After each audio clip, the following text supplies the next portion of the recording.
क्या ये सचिन चौधरी मामा भांजा मीडिया को आगे बढ़ा रहे हैं इस चीज को लेकर? मैं बात करता हूँ इकलासन वाले प्रकरण पे सीधा ठीक बात है। हम पहले आप गलत शब्दों का इस्तेमाल करेंगे, पत्रकारों को दलाल कहेंगे, उनको बिकाऊ कहेंगे, तो फिर भाई साहब लोकतंत्र का ये चौथा स्तंभ आपको आपकी औकात और आपको नसीहत देने के लिए भी तैयार है। अपने चैनल के माध्यम से दूसरे पक्ष की आपने कोई बात नहीं उठाई है? क्या ये निष्पक्ष पत्रकारिता है? आपके नजर में निष्पक्ष पत्रकारिता है? दूसरी 40 वर्षों की सियासत में कोई एक शख्स खड़ा होकर प्रदीप चौधरी और उसके परिवार पर यह कह दे कि तुमने वहां इस व्यक्ति का नुकसान करने का काम किया, तुमने यहां दलाली खाने का काम किया, तुमने अपनी पार्टी में रहते हुए धोखा किया, तुमने दोगली सियासत की, तुम बेईमान हो और तुमने गांव में पार्टीबाजी खड़ी कर दी, तुम्हारा चरित्र ठीक नहीं है। इस तरीके का आरोप मास्टर कुंवरपाल जी पर और प्रदीप जी पर यदि कोई लगा दे तो मैं पत्रकारिता छोड़ दूंगा। अगर निष्पक्षता हो तो पत्रकारिता माना जाता है, लेकिन जब किसी एक पक्ष के साथ पत्रकारिता खड़ी हो जाती है तो आरोप लगने शुरू हो जाते हैं। और क्यों ना लगे आरोप, भारतीय संविधान में अभिव्यक्ति की आजादी माना गया और चतुर्थ स्तंभ माना गया है पत्रकारिता को। लेकिन ऐसे में लोलुपता भरी वो पत्रकारिता, पीत पत्रकारिता जिसको कहा जाता है, या किसी एक का पक्ष ले लेना, संभवतः आरोप लगते हैं। इसी तरह के आरोप लग रहे हैं सचिन चौधरी पर, जो वरिष्ठ पत्रकार है सहारनपुर में। सचिन चौधरी जीडी न्यूज के साथ में बात करेंगे, चर्चा करेंगे, पूरा विश्लेषण करेंगे आखिर इन आरोपों के पीछे कारण क्या है, वजह क्या है, क्योंकि निष्पक्षता भरी पत्रकारिता होनी चाहिए। क्या सचिन चौधरी किसी एक पक्ष का पक्ष ले रहे हैं जो आरोप लग रहे हैं, या कोई और वजह, या उन्हें राजनीति में जाके एक बड़ा चेहरा बनना है, या वो कुछ और चाहते हैं?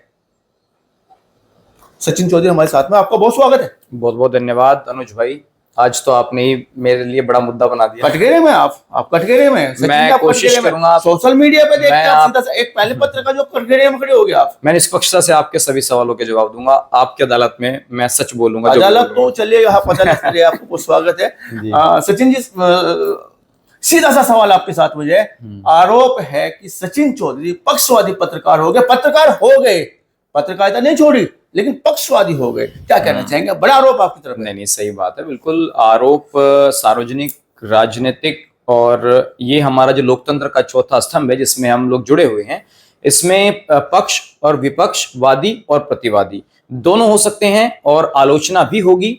और पत्रकारिता जब आप करेंगे तो जाहिर सी बात है, या तो आप सच दिखाएंगे, तो जो दूसरी मानसिकता के लोग हैं जिन्हें वो सच सुनना पसंद नहीं है तो वो आपकी आलोचना करेंगे, और यदि आप झूठ दिखाएंगे तो जो सच सुनना चाहते हैं, जो ये कहते हैं कि नहीं पत्रकारिता लोकतंत्र का चौथा स्तंभ है और सच की नींव उसका आधार होना चाहिए, तो वो उसकी फिर वो आपको क्रिटिसाइज करेंगे कि सचिन जी या अनुज भाई आप सच नहीं दिखा रहे।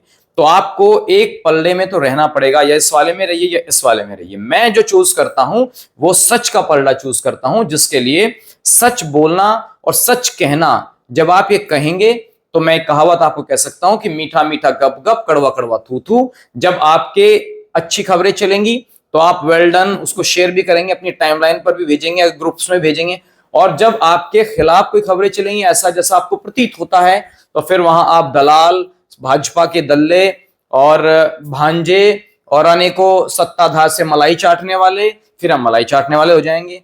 हमने तो सब तरीके की खबरें चलाई जो हमें लगा। हमने विधानसभा चुनाव 2022 कवर किया, 2024 कवर किया। मैं तो पिछले 12-13 सालों से जर्नलिज्म में हूं। मैंने तो दिल्ली में जर्नलिज्म किया, डिग्री मेरे पास है, इतने चैनलों के बड़े बड़े न्यूज़ 24, IBN सन के सर्टिफिकेट्स मेरे पास हैं। अब किसी को भाई आरोप लगाना हो तो आरोप लगाइए, मुझे कोई दिक्कत नहीं है। आरोप प्रत्यारोप जीवन का हिस्सा है। लेकिन मैं फिर कहता हूं अनुज भाई आपके चैनल के माध्यम से कि लोकतंत्र में सबको अपनी बात रखने का अधिकार है और होना भी चाहिए, और संविधान ने हमें आजादी दी है, अभिव्यक्ति की आजादी। तो अभिव्यक्ति की आजादी से आपके तमाम आलोचनाओं का मैं स्वागत करता हूं, लेकिन आप गलत शब्दों का इस्तेमाल करेंगे, पत्रकारों को दलाल कहेंगे, उनको बिकाऊ कहेंगे, तो फिर भाई साहब लोकतंत्र का ये चौथा स्तंभ आपको आपकी औकात और आपको नसीहत देने के लिए भी तैयार हैं। सचिन चौधरी आपने सीधा से बोला किसी एक पलड़े में रहना पड़ेगा पत्रकार को, चाहे वो सच का पलड़ा हो, सच का झूठ का पलड़ा, किसी का चुनाव करना पड़ेगा। लेकिन मामा का चुनाव करे भांजा पत्रकारिता के नाम पर, मामा के हर उस पहलू को जायज ठहरा दे, चाहे वो प्रसंग रहा हो मधु चौधरी गुजरवाला जिला पंचायत शामली अध्यक्ष, चाहे प्रकरण रहा हो विधायक किरण सिंह वाला जो महिला के साथ में जुड़ा हुआ था, चाहे वो प्रकरण रहा हो इकरा हसन वाला, चाहे वो चुनावी प्रकरण क्यों ना रहा हो, लोकसभा चुनाव में भी आप सीधे सीधे आप पे आरोप लगे हैं कि क्या आप किसी एक पक्ष के लिए पत्रकारिता करते हैं, क्या वास्तव में वो ही पत्रकारिता जो आप कर रहे हैं? मैंने अभी आपसे कहा कि एक पलड़ा सच का है, एक पलड़ा झूठ का है। मैं एक बात आपको बताना चाहता हूं अनुज भाई कि कुछ रिश्ते हमें ईश्वर से मिलते हैं जो ईश्वर रिश्ते होते हैं, ठीक, और कुछ रिश्ते ऐसे होते हैं जिनको हम पृथ्वी पर आकर, इस धरती पर आकर उन अपने कर्मों से उन रिश्तों को बनाते हैं। लेकिन मैंने अभी कल परसों एक पोस्ट किया था कि मुझे गर्व है अपने उस खून पर, अपने उस परिवार पर जिसकी सियासत के लगभग 45 वर्ष हो चुके हैं और वो सियासत बेदाग सियासत है। मैं ये नहीं कह रहा हूं, पूरे क्षेत्र में आप चले जाइए, 1984 का चुनाव मास्टर कंवरपाल जी पहली बार लड़े थे और 2024 का चुनाव हाल ही में प्रदीप चौधरी लड़े हैं।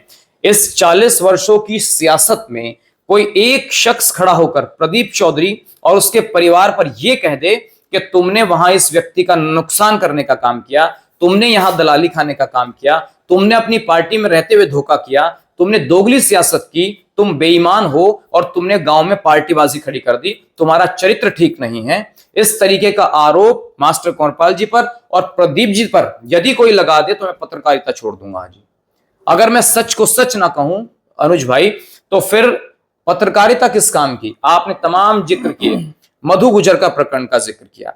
क्या मधु गुजर खुद वहां परेशान नहीं थी? प्रदीप चौधरी ने कहा कि मधु गुजर तुम परेशान हो जाओ और हमारे साथ वीरेंद्र सिंह के खिलाफ और मनीष चौहान के खिलाफ आप मुख्यमंत्री के यहां चलो। क्या मधु गुजर को प्रदीप चौधरी ने कहा? क्या वो बहकाने वाली बात हो गई? इसमें तो प्रसन्न चौधरी भी थे। तो क्या वो सच नहीं था कि उसको किस तरीके से चुनाव लड़वाया गया? वो ठीक बात है कि चौधरी वीरेंद्र सिंह बड़े नेता हैं, उन्होंने 11 करोड़ रुपए खर्च करके मधु को चुनाव लड़ाया, चुनाव जितवाया। भाई मधु को तो कोई नहीं जानता था, वो वीरेंद्र सिंह की ही तो ताकत थी। लेकिन कुछ समय के साथ ऐसी चीजें हुई जो मधु परेशान हुई, वो सांसद जी के पास आई, लेकिन वो किसी ने नहीं बताया कि वीरेंद्र सिंह जी प्रदीप चौधरी के पास मधु को लेने आए। ये तो नहीं बताया किसी मीडिया ने, बताया आपको किसी ने? ये तो किसी ने नहीं बताया कि चौधरी वीरेंद्र सिंह जी मधु को लेने के लिए प्रदीप चौधरी के आवास पर आए और ये कहा कि भाई चलिए प्रदीप जी जो हो गया निपटाइए, अब काम हमें ही दे दीजिए, करने दीजिए राजनीतिक शामिली के। उन्होंने कहा मंत्री जी ठीक है जैसा आप कहेंगे, ठीक। तो वो मैटर निमट गया, उसमें मेरी कोई गलती नहीं है। अब दूसरा मैटर आपने कोमल का प्रकरण रहा।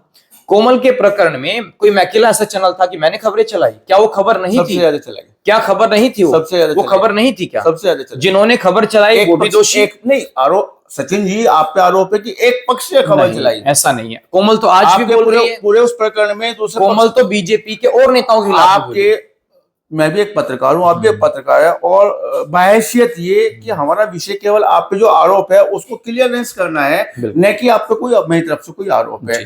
आप पे आरोप है उस प्रकरण को लेकर आपने एक पक्षीय समाचार, एक पक्षीय खबर, एक पक्षीय आपने वीडियोज दिया है समाज को अपने चैनल के माध्यम से, दूसरे पक्ष की आपने कोई बात नहीं उठाई है। क्या ये निष्पक्ष पत्रकारिता है? आपके नजर में निष्पक्ष पत्रकारिता है? दूसरा पक्ष तो विधायक जी हुए ना, आपको पता है, सबको पता है। दूसरा पक्ष तो विधायक जी हुए, पता है। विधायक जी से इस विषय में संपर्क किया गया। विधायक जी ने कहा देखिए मैं इस प्रकरण पर कुछ नहीं कहना चाहता और सच जो है वो सबके साथ। आपने इश्यू बनाया उस प्रकरण को? नहीं, ऐसा नहीं, इश्यू क्यों बनाया जाएगा? देखिए वो तो आज भी चल रहा है कोमल का प्रकरण, तो मैं तो नहीं कह रहा हूँ अभी भी डाल तो आज वो इकरा हसन के साथ उसका विवाद चल रहा, तो मैं वो भी डाल रहा हूँ। कल उसने प्रदीप चौधरी जी के खिलाफ भी बोला था 2024 से चुनाव से पहले। मेरे साथी थे पुरुषोत्तम सैनी, उन्होंने उनका इंटरव्यू लिया, हमने तो वो भी चलाया था, तो उसमें पक्षपात कहाँ रह गया? लगते आप पर? देखिए आरोप तो भाई साहब सामाजिक जीवन में जब हम रहेंगे तो आरोप लगेंगे, और ये आरोप अभी पिछले 2-3 महीने से ही लग रहे हैं, क्योंकि जब हम बाहर निकलते हैं तो कुछ लोगों को शायद ये चीजें हजम ना हो, लेकिन जुगनू जो है वो सूर्य के सामने अपनी रोशनी को बड़ी नहीं कर सकता, वो चाहे कितना भी प्रकाशित होने की कोशिश करे, बंद भी नहीं कर सकता, वही कह रहा हूं। तो जो वही सूर्य है वो सूर्य बन के रहें, और जो जुगनू है वो गांव में टिमटिमाते रहें, उससे कोई फर्क नहीं पड़ने वाला। और आरोप लगा रहे हैं, लगाइए आरोप, तो प्रदीप चौधरी जी के ऊपर अभी भी लगे हैं, लेकिन 40 साल तक तो उनके पास कोई आरोप नहीं लगे हैं। कौन आरोप लगा रहा है, क्या आरोप लगा रहा है, पहले वो खुद अपने गिरेबान में झाके जो आरोप लगा रहे हैं। एक नेशनल लेवल पे, राष्ट्रीय लेवल पे एक पत्रकारिता को लेके एक शब्द इजाद हुआ है, और ये 2014 के बाद में वो शब्द है गोदी मीडिया। गोदी मीडिया को सब लोग समझते हैं, लेकिन सहारनपुर में एक शब्द और इजाद हो गया इस चीज को लेके, वो मामा मीडिया के नाम पे है। अच्छा। मामा भांजा मीडिया। ठीक। तो क्या ये सचिन चौधरी मामा भांजा मीडिया को आगे बढ़ा रहे हैं इस चीज को लेकर? अभी मैं बात करता हूँ इकरा हसन वाले प्रकरण पे भी सीधा ठीक बात है। हम पहले दिल्ली से ही चलेंगे। जब आपने दिल्ली का जिक्र किया, 2008 में मैं दिल्ली पढ़ने के लिए गया और न्यूज़ 24 जो आज भी बहुत बड़ा चैनल है, उसका एक अकेला आइजोम्स के नाम से जो है एक मीडिया इंस्टीट्यूट था। वहां पर 2008 से 2012 तक मैंने डिग्री की अपनी मास कम्युनिकेशन की। उस दौरान के पत्रकारों को मैं गिनवाता हूं जिनको आज ये कह रहे हैं कि ये तो सेकुलर पत्रकार हैं, ये तो राष्ट्रवादी पत्रकार हैं, जो कांग्रेस और समाजवादी पार्टी की बात कर रहे हैं। लेकिन अमीश देवगन, रूबिका लियाकत, ये जो पत्रकार हैं, जिस तरीके से और भी चैनल्स में नाम अंजना ओम कश्यप या भाई और भी सुधीर चौधरी, रोहित सरदाना, हाँ रोहित सरदाना, तो ये तो हो गए गोदी मीडिया। उस जमाने के पत्रकार में आपको बता रहा हूं, मैं आपको उस जमाने में लेके चलता हूं। पुण्य प्रसून वाजपेयी बहुत बड़ा नाम होते थे, कांग्रेस की गवर्नमेंट होती थी देश के अंदर 2009 से 14। अजीत अंजुम जी बड़ा नाम थे, पुण्य प्रसून जी बड़ा नाम थे, साक्षी जोशी, अभिषार शर्मा, तो ये ऐसे रवीश कुमार, ये बड़े पत्रकार थे। सही पूछेगा तो रवीश कुमार से शुरू हो जाती है फरिश्ते। हाँ, जब ये कांग्रेस के डीलिंग में थे उस जमाने में तो गोदी मीडिया नहीं थे। आज सुधीर चौधरी और अंजना ओम कश्यप, रूबिका लियाकत, ये सब गोदी मीडिया हो गए। तो भाई लेफ्ट और राइट विंग तो देश में ऊपर से चल रहा है, मेरी गलती नहीं है उसमें कि भाई मैं कर रहा हूँ। आप भी मामा भांजा वीडियो हो गए। मैं बता रहा हूँ कि गोदी मीडिया का, और ऐसा आरोप है, मैं नहीं कह रहा हूँ। सुनो एक बात बताओ, जो बीजेपी वाले हैं देश में, जिन पर आरोप लगता है कि बीजेपी के मोदी की गोदी मीडिया है, तो वो अपना काम कर रहे हैं। जो विपक्ष के, तो वो भी तो गोदी मीडिया ही हुए ना फिर तो। अजीत अंजुम जी क्या कर रहे हैं, रवीश कुमार क्या कर रहे हैं, आप बताओ। नहीं, साक्षी जोशी क्या कर रहे हैं, मैं कह रहा हूं, आप बताइए। मैं कह रहा हूं, और गोदी मीडिया नहीं है क्या सचिन में? आपकी नजर में अजीत अंजुम जी क्या है? सचिन, मैं कह रहा हूं गोदी मीडिया तो नहीं कह सकते, लेकिन हाँ ये कह सकते हैं विपक्ष। अभी बहिष्कार भी तो किया है। ऐसा क्या मोदी, एनडीए ने बहिष्कार भी तो किया, एक लिस्ट बना के बहिष्कार किया। 2024 के चुनाव से पहले बहिष्कृत किया गया पत्रकार। हमारी नजरिया बहिष्कृत हुई है। मैं कहता हूँ स्वतंत्र भारत में ये गिलास रखा आपके सामने, मैं इस गिलास को यहाँ रख देता हूँ। नहीं, इसके दोनों पक्ष हैं। दोनों पक्ष हैं, ये तो प्रधानमंत्री भी बोल चुके हैं ना। तो ये जो गोदी मीडिया, जो विपक्ष का गोदी मीडिया है, इस गोदी मीडिया को सिर्फ ये गिलास आधा खाली लगेगा, ये गिलास भरा हुआ नहीं लगेगा। लेकिन देश के वो लोग जो इस देश को आगे बढ़ाना चाहते हैं, उनको ये हो सकता है कि आधा भरा हुआ लगे। तो भाई पक्ष और विपक्ष दोनों हैं। मैं तो आपसे ही पूछना चाहता हूं, आप बताइए कि क्या 2014 से और 2025 आ गया है, इस देश के अंदर मैं किसी सरकार का पक्षधर नहीं हूं। मैं ये नहीं कहता कि कांग्रेस ने अच्छा काम नहीं किया, कांग्रेस ने बहुत अच्छे काम किए, मैं ये नहीं कहूंगा, समाजवादी पार्टी ने बहुत अच्छा काम किया। लेकिन क्या मोदी सरकार ने 14 से 25 तक कोई एक भी अच्छा काम नहीं किया कि जिसे रवीश कुमार गिनवा दे, 2017 से जिसे अजीत अंजुम गिनवा दे? 2017 से पहले सचिन चौधरी क्या भाजपा के लिए पत्रकारिता करते थे जैसा आप कर रहे हैं? नहीं, मैं तो नोएडा चैनल में काम करता था। मैं कह रहा हूं उससे पहले मामा जी आगे तो आपने भी पाला बदल दिया। मैं तो चैनल में मामा जी आगे तो आपने पाला बदल दिया। मैं कहां पाला बदला? नहीं तो आप भाजपा के लिए, ऐसा मैं नहीं कह रहा हूं। लोगों का 2022 का विधानसभा चुनाव हमने अपने चैनल पर कवर किया, 2017 का विधानसभा चुनाव में अपने चैनल पर कवर किया, मृगांका सिंह जी का 2018 का किया, 19 का प्रदीप चौधरी जी का किया। एक वीडियो को उठाकर दिखा दे कि हमारे चैनल ने कभी किसी ऐसे नेता का पक्ष नहीं किया है। और मैं आपके चैनल के माध्यम से दावा कर सकता हूं कि प्रदीप चौधरी जी से रिश्ते होने के बावजूद भी, बीजेपी वालों के मेरे खून के रिश्ते होने के बावजूद भी, मैं अकेला ऐसा पत्रकार हूं जिसके 36 बिरादरी के नेताओं से घरेलू और पारिवारिक रिश्ते हैं। मैं उन चाटुकारों से पूछना चाहता हूं कि आप बताओ, आप समाजवादी के लोग हो, आप कांग्रेस के लोग हो, आप बसपा के लोग हो, आप किसी पार्टी के लोग हो, आप चाहे भाजपा के भी हो, आप बताओ आपके यहाँ कितने पक्ष और विपक्ष के लोग आते हैं? मैं पूछना चाहता हूं। लेकिन मैं दावा कर सकता हूं कि आप मेरी फेसबुक, सोशल मीडिया उठाकर देखें, मेरा इंस्टाग्राम, आपको वहां 36 बिरादरी के नेताओं के साथ मेरे क्या रिश्ते हैं इस जिले में, वो आपको पता लग जाएंगे। ऐसा कोई जिले का पश्चिम उत्तर प्रदेश का नेता नहीं होगा जिसका फेसबुक आईडी पर मेरे फोटो ना उनके साथ पड़े हों। इकरा हसन जी के प्रकरण में भी, इकरा हसन का हमने पूरा, उस दिन छापुर गई वो पूरा प्रकरण चलाया, अगले दिन प्रदीप चौधरी का पूरा प्रकरण चलाया हमने। इकरा हसन जी के समर्थन की पक्ष विपक्ष दोनों वीडियो हमने चलाई। मैं उन पत्रकारों से पूछना चाहता हूं जो सहारनपुर में गोदी मीडिया बने बैठे हैं, जो एक इस्लामिक मानसिकता को दूसरे पर थोपना चाहते हैं, जो कहीं ना कहीं समाज को बांटने का काम कर रहे हैं, मैं उन पत्रकारों से पूछना चाहता हूं, क्या आपको प्रदीप चौधरी जी की प्रेस कॉन्फ्रेंस नहीं मिली? उनसे आप सवाल पूछे कि क्या प्रदीप चौधरी जी की प्रेस कॉन्फ्रेंस आपने चलाया? कितने ऐसे पत्रकार हैं जो इस मानसिकता से आते हैं और उन्होंने प्रदीप चौधरी जी का इंटरव्यू लिया या प्रदीप चौधरी जी को प्रेस कॉन्फ्रेंस चलाई? एक भी नहीं चलाई। लेकिन ये वही पत्रकार हैं कि जब इकरा हसन मंदिर जाती है तो उनके पीछे पीछे वो मंदिर भी जाएंगे, उनके पीछे पीछे वो बरेली भी चले जाएंगे, उनके पीछे मस्जिद और मदरसों में भी जाएंगे।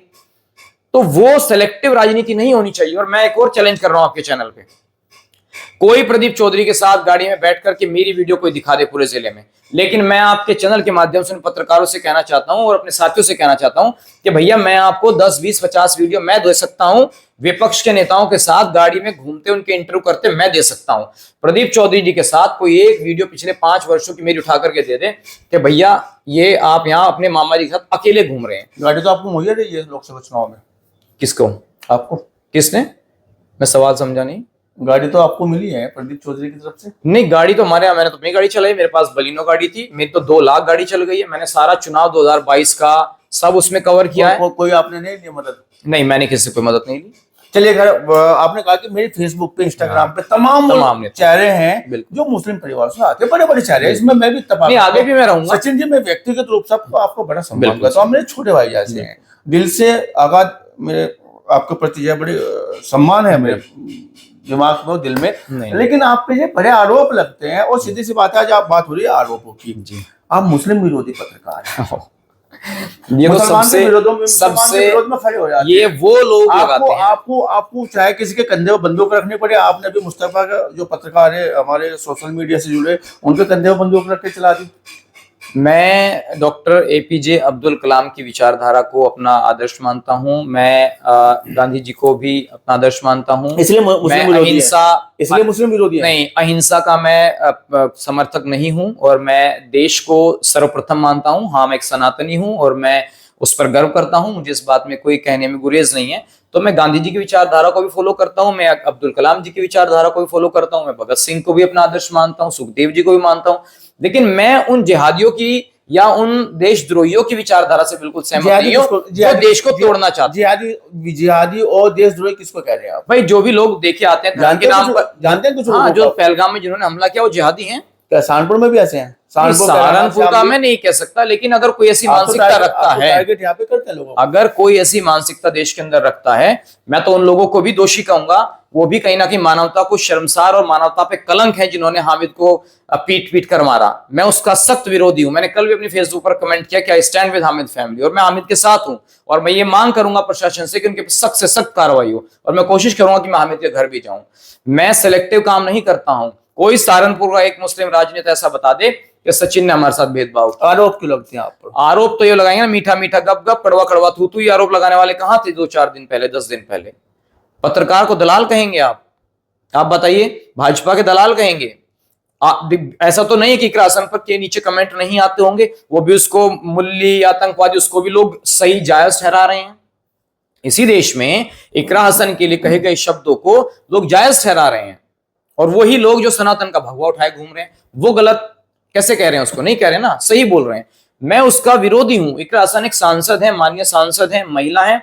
किसी के लिए भी ऐसे शब्दों का इस्तेमाल करना गलत बात है। और मैं आपके चैनल के माध्यम से एक और बात कह देना चाहता हूं, मेरे सभी प्रिय मित्रों, और जो मेरे विचारों से सहमत नहीं हैं, वो कृपया अपने विचार एक बिल्कुल पोलाइट तरीके से अपने विचार रखिए। मैं आपके विचारों से सहमत हूं या नहीं हूं, उसका एक अलग विषय, आप हो या ना हो एक अलग विषय। लेकिन अगर आपको मेरे से कुछ सुझाव है, कुछ कंप्लेन है, तो आप उसे सीमित और मर्यादित शब्दों के तहत लिखें। भाषा जब मर्यादित, तू तड़ाक ना करें। नहीं तो भाई, सबके काले चिट्ठे, सबके काल कोठरी में जो सफेद कुर्ते पहन के घूमते हैं, मुझे सबका पता है। आजकल तो काले चिट्ठे खोल रहे हैं। नहीं, मैं खोलूंगा अगर कोई फालतू। देखिए, मैंने कभी प्रदीप जी से आप लड़ाई लड़ो, आप बीजेपी से लड़ाई लड़ो व्यक्तिगत, मुझे कोई दिक्कत नहीं है। बचाओ, मैंने कभी नहीं, मेरे लिए जो पत्रकार साथी हैं सहारनपुर जिले के, उनके लिए दलाल जैसे शब्दों का इस्तेमाल किया गया। मुझे नहीं पता किसके लिए किए गए, लेकिन मेरे पत्रकारिता जगत के लिए किए गए। मैंने वहां कहा we stand with free journalism. मैंने कहा कि भाई मैं उसका विरोधी हूं, भाई कोई भी हो, चाहे ना मुझे पता कौन है, ना मैं उससे कभी मिला, मुझे जानकारी भी नहीं है। लेकिन अगर भाई मेरे को कोई पोस्ट भेजेगा, तो मैं तो कहूंगा ना कि भाई आप मेरे पत्रकार कोई भी साथी है, उसका आप दलाल कैसे कह सकते हैं? आप खुद अपने अंदर झांकिए।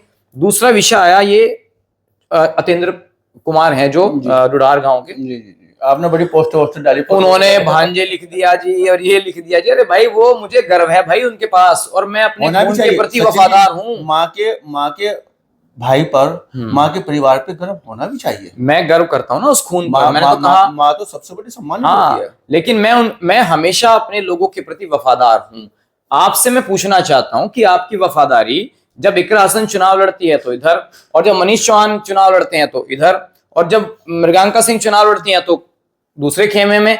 तो मैं उन लोगों से पूछना नहीं, चाहता हूं कि आपका स्टैंड क्या है? पलटे बदल रहे हैं, आप नहीं बदलना चाहते, बताओ क्या करें लोग। नहीं, मैं उनसे पूछना चाहता हूं ना कि आपका स्टैंड क्या है भाई।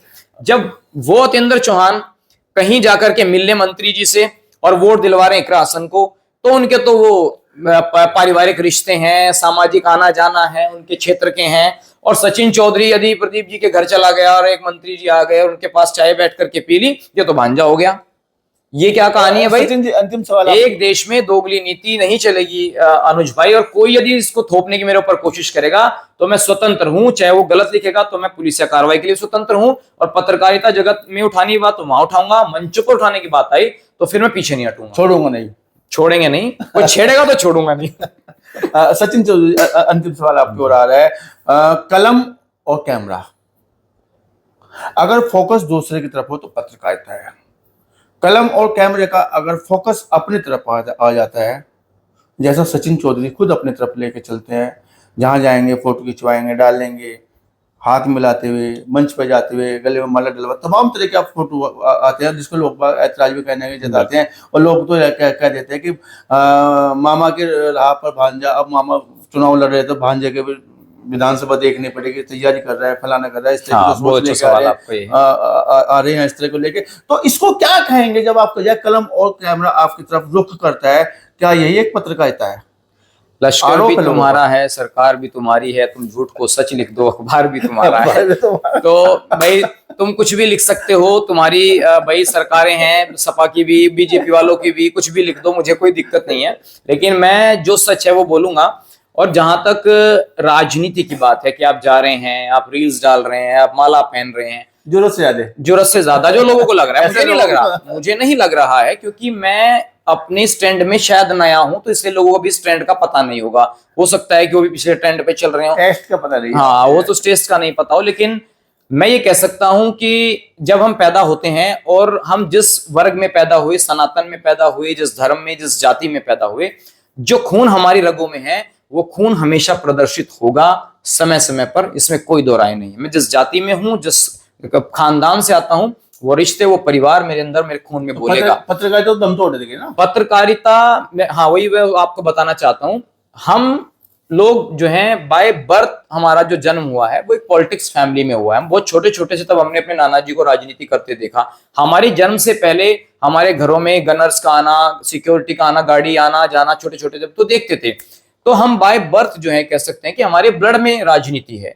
लेकिन बाय चॉइस मेरा पैशन और मेरा पेशा और मेरा जुनून पत्रकारिता है, जो राजनीति के समकक्ष है। बिल्कुल पत्रकारिता ना तो राजनीति के बिना हो सकती है, और राजनीति मैं यहाँ पे आपकी बात को थोड़ा और चेंज करना चाहूंगा। लोकतंत्र का चतुर्थ स्तंभ आप पत्रकारिता है। हाँ, तो राजनीति से जुड़ा है ना, जुड़ा है, बिल्कुल जुड़ा है। मैं वही तो कह रहा हूँ कि भाई हम खून से तो हमें राजनीति विरासत में मिली, लेकिन हमने जो जोश और जो हमारे अंदर पैशन है, जो पत्रकारिता करने का हमारा जो पैशन है, जो जुनून है, वो उसे कोई रोक नहीं सकता। मैं पत्रकारिता पैसों के लिए नहीं करता, मैं पत्रकारिता कोई उसके लिए नहीं करता कि मुझे कोई घर चलाना है। ये मेरा जुनून है। ऐसे तो मैं दिल्ली से पता नहीं कितने ऑफर आ रहे हैं कि भाई आप दिल्ली आ जाइए, बड़े चैनल में, मैंने 10 साल वहां एंकरिंग की है, बड़े चैनल में डिबेट की है, तो मैं आज जाऊं तो वहां चला जाऊं। लेकिन मेरा एक शौक है कि मैं अपने पश्चिम उत्तर प्रदेश की सियासत को बारीकी से देखूं, आरोप लगा के समझूं। आरोप लगा के पत्रकारिता करना आपका एक शौक है? नहीं, आरोप किस पर लगाया? आरोप लगवा कर, आरोप तो कोई कुछ पर भी लगाया। लोग तो मोदी जी को भी गाली दे रहे हैं। इस धरती पर तो भगवान राम भी लोगों के दुश्मन हुए। तो भाई जब भगवान राम को लोग नहीं बख्शते, तो अब देखिए इतने बयान आते भगवान राम पर, मोदी योगी को गाली दे रहे हैं, तो सचिन तो क्या चीज है भाई उनके सामने। तो मैं तो आपके चैनल के माध्यम से अनुज भाई यही कहूंगा कि आप जमकर आरोप लगाइए, कोई दिक्कत नहीं है। ईश्वर ने जो मुझे जितनी क्षमता, जितनी बुद्धि ईश्वर ने मुझे दी है, मैं उसका पालन करते हुए आप सबको ये विश्वास दिला सकता हूं कि मैं निस्वार्थ होकर पत्रकारिता करूंगा। देश के लिए, सम्मान के लिए कभी भी यदि मुझे कहीं लड़ना पड़े तो उसके लिए भी तैयार हूं। मैं एक राष्ट्रवादी व्यक्ति हूं, अपने भारत से प्यार करता हूं, हिंदू मुस्लिम भाईचारे की एकता बनाए जाने का प्रतीक हूं, उसको मैं बनाए रखने की कोशिश करता हूं। निष्पक्ष पत्रकारिता मेरा जनून ही नहीं, मेरा पेशा भी है, और मैंने हमेशा निष्पक्ष पत्रकारिता की है। लेकिन जिसको लोग आरोप लगा रहे हैं, जिसको लोग आरोप के रूप में देख रहे हैं, वो मेरा ब्लड है, और ब्लड रिलेशन किसी भी तरह से जुटलाया और भुलाया नहीं जा सकता। उस पर फक्र है, जो मेरे मामा है, जो मेरा ब्लड है, और उसके लिए मैं हमेशा फक्र करता रहूंगा और पत्रकारिता निष्पक्ष करता रहूंगा। ऐसा कुछ कहना है सचिन चौधरी जी का। तमाम बात की तमाम विश्लेषण किया और आरोप का बहुत स्वतंत्र रूप से जवाब दिया है, और अपने विरोधियों को सीधा सीधा उंगली करके बोला है कि जवाब तो दिया ही जाएगा, छेड़ोगे तो छोड़ूंगा छोड़ेंगे नहीं। तो बात करने के लिए आपको बहुत बहुत बहुत बहुत धन्यवाद, बहुत बहुत शुक्रिया।